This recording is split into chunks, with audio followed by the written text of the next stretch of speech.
में लव जिहाद के मामले लगातार सामने आ रहे हैं। आखिर इसका मकसद है क्या? हाल ही में गिरफ्तार किए गए हिज्ब उत तहरीर के संदिग्ध आतंकियों से पूछताछ में इससे जुड़ा बड़ा खुलासा हुआ। गिरफ्तार किए गए संदिग्धों में से 5 ने हिंदू लड़कियों से शादी की थी और इन संदिग्धों के तार पाकिस्तान से भी जुड़े हैं। ऐसे में सवाल उठ रहा है कि क्या देश में लव जिहाद भी पाकिस्तानी साजिश है?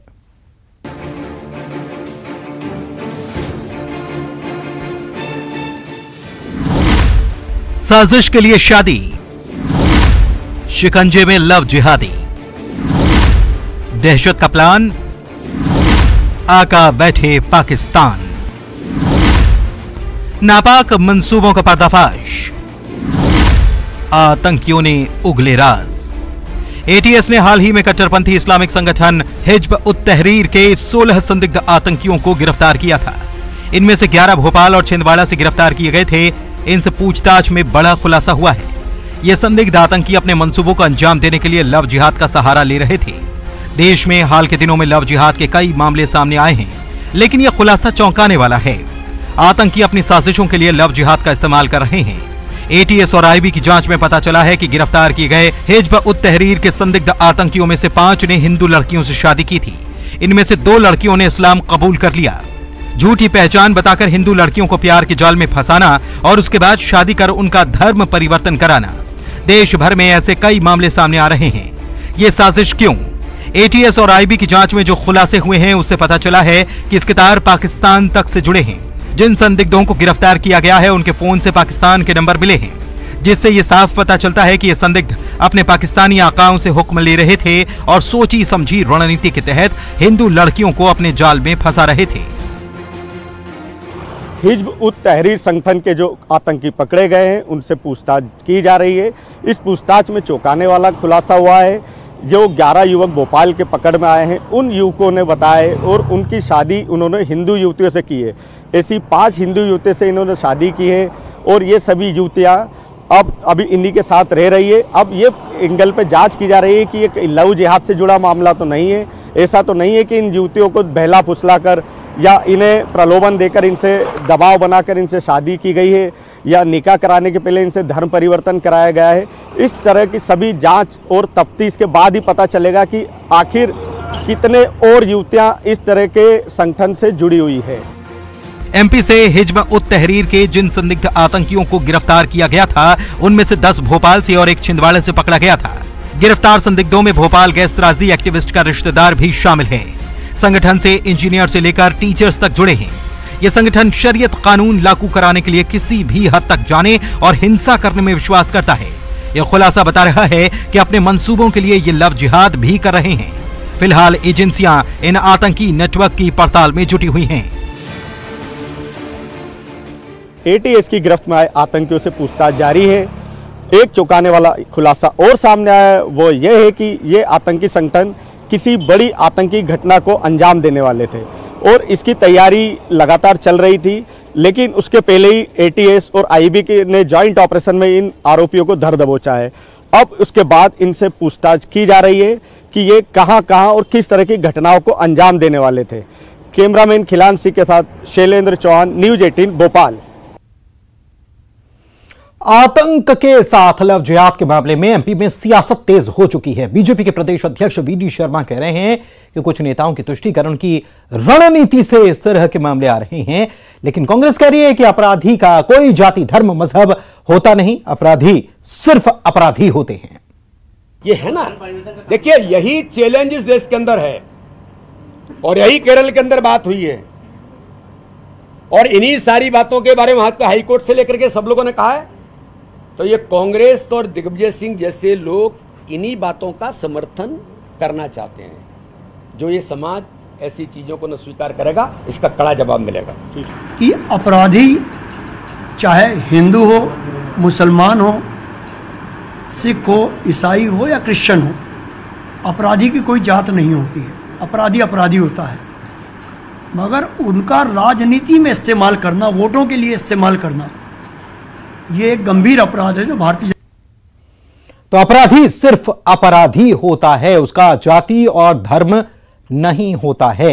आतंक के साथ लव जिहाद पर अब सियासत भी होने लगी है और बीजेपी का कहना है कि तुष्टीकरण का यह नतीजा है, लेकिन कांग्रेस कह रही है कि अपराधी तो अपराधी होता है। लेकिन यह जो मामले का खुलासा हुआ है, यह जो पूरा मॉड्यूल के बारे में जानकारी मिली है, उन्होंने बताया है, उन लोगों जो पकड़ में आए उन्होंने जो जानकारी दी है उससे एजेंसियां भी चौंकी हैं। और क्या सवाल फिर खड़े हो रहे हैं कि क्या साजिश के लिए शादियां रचाई गई, लव जिहादी शिकंजे में आए हैं, क्योंकि इनमें से 5 लोग ऐसे हैं जिन्होंने हिंदू लड़कियों से शादी की है और शादी करने के बाद 2 लड़कियों ने धर्म परिवर्तन भी किया। तो अब और भी चीजें बाहर निकलकर सामने आ सकती हैं इनसे जुड़ी हुई कि ये कैसे ये मॉड्यूल ऑपरेट कर रहे थे और क्या इनका आखिरकार मंसूबा था, क्योंकि पाकिस्तान से भी तार जुड़े नजर आ रहे हैं। कर्नाटक में किसके सिर जीत का सेहरा होगा, पूरा देश टकटकी लगाए अब देख रहा है। काउंटिंग के लिए तैयारियां पूरी हैं, सुरक्षा के साथ ही लॉ एंड ऑर्डर का पूरा ख्याल रखा गया है। मतदान का प्रतिशत देखते हुए बीजेपी अपनी जीत का दावा कर रही है, कांग्रेस भी एग्जिट पोल से बल्ले बल्ले कर रही है।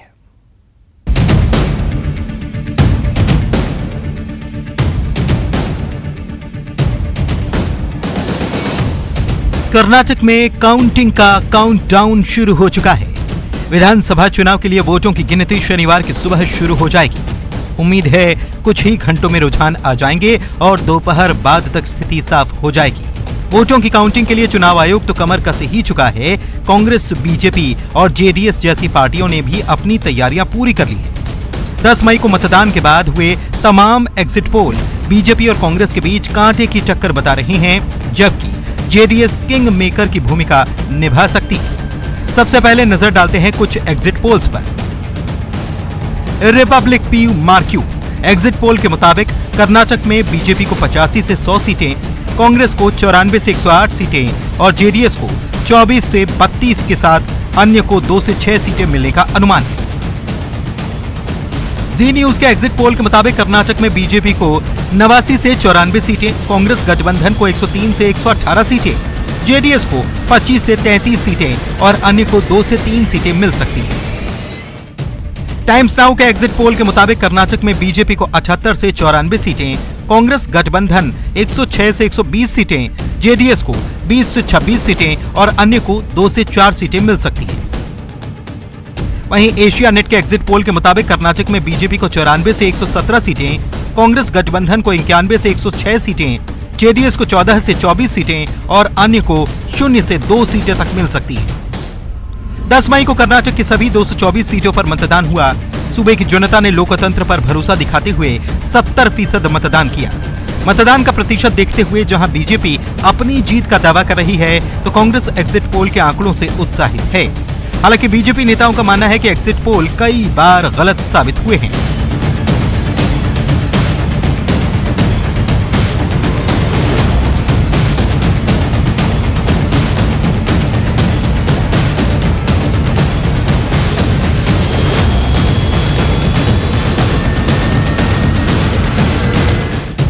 कर्नाटक विधानसभा चुनाव के परिणाम को लेकर तमाम तरह के कयास लगाए जा रहे हैं। वोटिंग होने के बाद से यहां सियासी सरगर्मी बनी है। इस बीच जेडीएस ने कहा है कि वो तय कर चुकी है कि परिणाम घोषित होने के बाद सरकार बनाने में किस पार्टी का समर्थन करेगी। बहरहाल कर्नाटक में इस बार का सीधा मुकाबला बीजेपी और कांग्रेस के बीच है। दोनों पार्टियों ने सत्ता में आने के लिए पूरा जोर लगा रखा है। ऐसे में देखना दिलचस्प होगा कि कर्नाटक की जनता ने किसके पक्ष में ये फैसला किया है। Bureau report, news 18। तो कर्नाटक विधानसभा चुनाव के नतीजों का काउंटडाउन शुरू हो चुका है। तमाम एग्जिट पोल के नतीजे त्रिशंकु विधानसभा के संकेत दे रहे हैं, इस रिपोर्ट में आपने देखा भी। लेकिन कर्नाटक चुनाव का सियासी असर सिर्फ कर्नाटक तक सीमित नहीं, बल्कि छत्तीसगढ़ समेत दूसरे चुनावी राज्यों में भी कर्नाटक की काउंटिंग से पहले राजनीतिक कलह देखने को मिल रही है।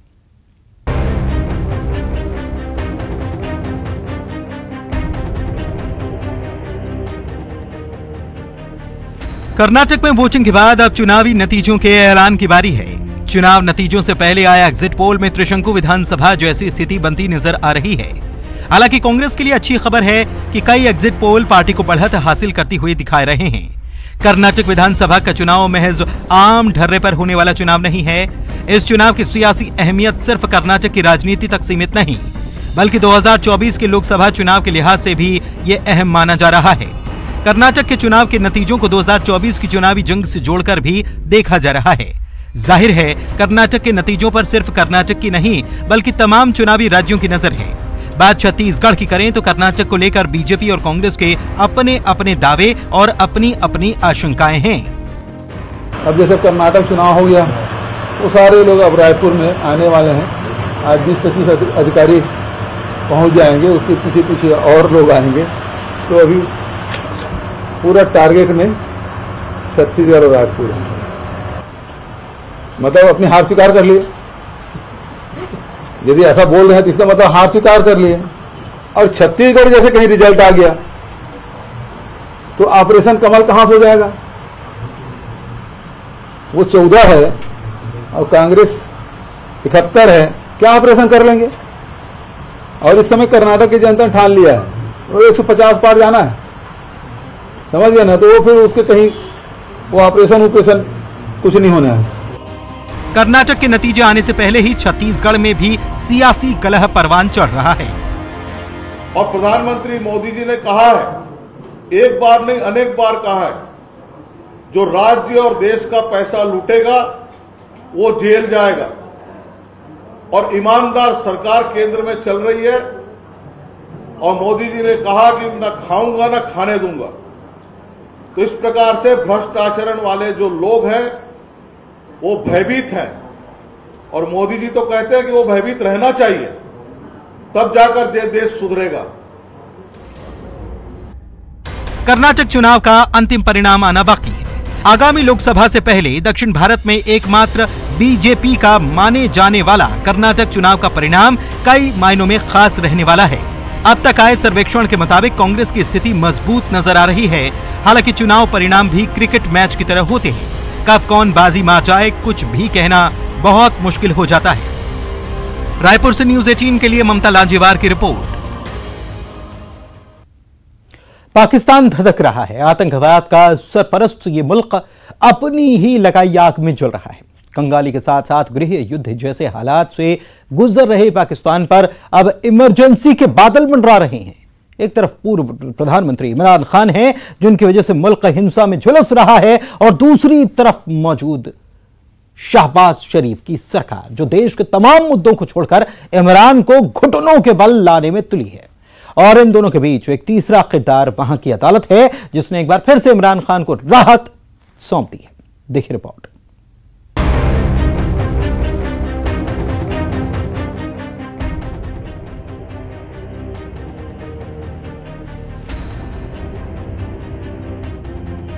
आतंकवाद, आर्थिक संकट, महंगाई का कोहराम, रोटी के लिए जंग, सियासी भूचाल और हिंसा की आग।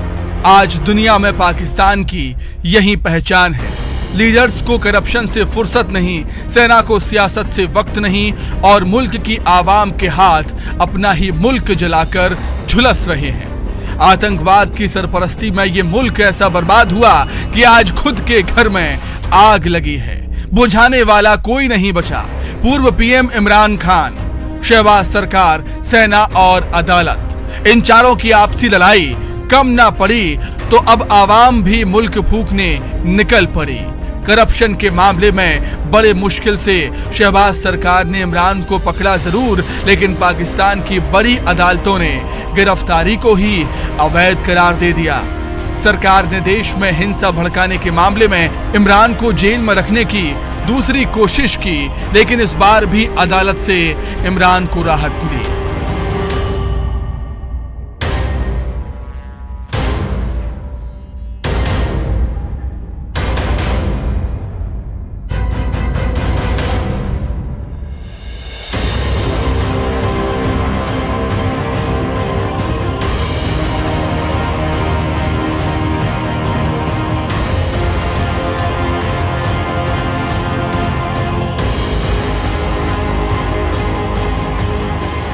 लेकिन इस जलते मुल्क में इमरान का बच निकलना आसान नहीं। खबरें हैं जबकि शहबाज कैबिनेट में पाकिस्तान में इमरजेंसी लगाने की सिफारिश की है। यानी अब किसी भी वक्त पाकिस्तान में इमरजेंसी लागू हो सकती है।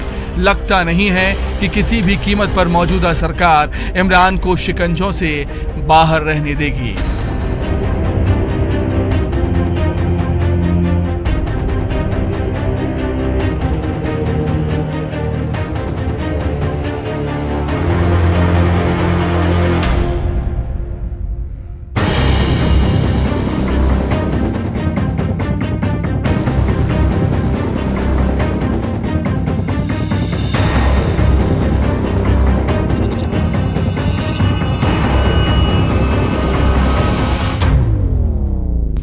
पीएम शहबाज शरीफ ने कहा है कि इमरान की पार्टी पीटीआई के प्रदर्शनकारियों ने देश के शहीदों का अपमान किया है। ऐसा तो हमारे दुश्मनों ने भी नहीं किया था। उन्होंने कहा कि सैन्य प्रतिष्ठानों पर हमले देश में इससे बड़ा आतंकवाद नहीं हो सकता है। पीएम शहबाज ने कहा कि इमरान ने जो जहर फैलाया वो हर जगह फैल चुका है। इमरान खान चाहते हैं कि देश डिफॉल्टर हो जाए।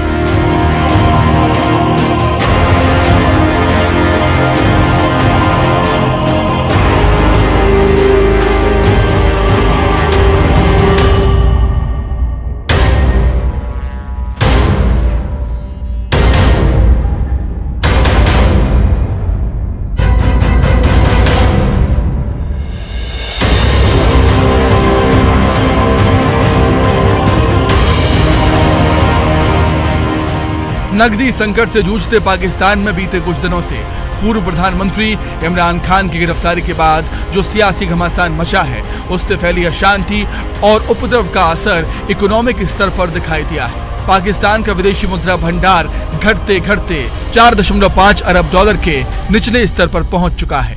इतिहास में पहली बार डॉलर के मुकाबले पाकिस्तानी रुपया सबसे निचले स्तर पर पहुंच गया है और इसकी कीमत 300 के स्तर को भी पार कर गई है। Bureau report, news 18। और अब ये खबर इसलिए कि बीमारी कभी भी आ जाएगी। ये खबर इसलिए क्योंकि आप कभी भी शिकार हो जाएंगे। ये खबर इसलिए भी क्योंकि जेब तो कटेगी ही, जान पर भी बनाएगी। कोरबा से ये रिपोर्ट देखिए।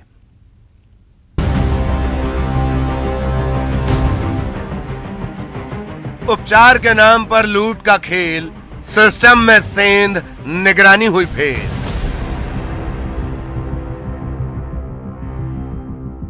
निजी अस्पताल के दलाल, सरकारी योजना हुई हलाल। यहां मरीजों का किया जाता है शिकार। न्यूज़ 18 पर देखो, रहो होशियार। तो जरा ध्यान से, अगर आप या आपके घर कोई बीमार है, आप तीमारदार हैं और सरकारी योजनाओं के भी हकदार हैं, तो समझिए आप उनके सबसे आसान शिकार हैं। पैसों के भूखे निजी अस्पतालों ने छोड़ रखे हैं अपने अपने दलाल, जिन्हें सिर्फ मरीज में मनी मनी दिखाई देता है। ये आपको और आपकी जेब को हलाल करने से पहले खूब सब्जबाग दिखाएंगे, सुविधाओं का लालच दिखाएंगे, बहलाएंगे, फुसलाएंगे, आपको निजी अस्पताल की चौखट तक पहुंचाएंगे। इसके बाद अपना हिस्सा लेकर हो जाएंगे रफू चक्कर। बहुत ध्यान से सुनिए, देखिए न्यूज़ 18 की खबरदार करती खबर।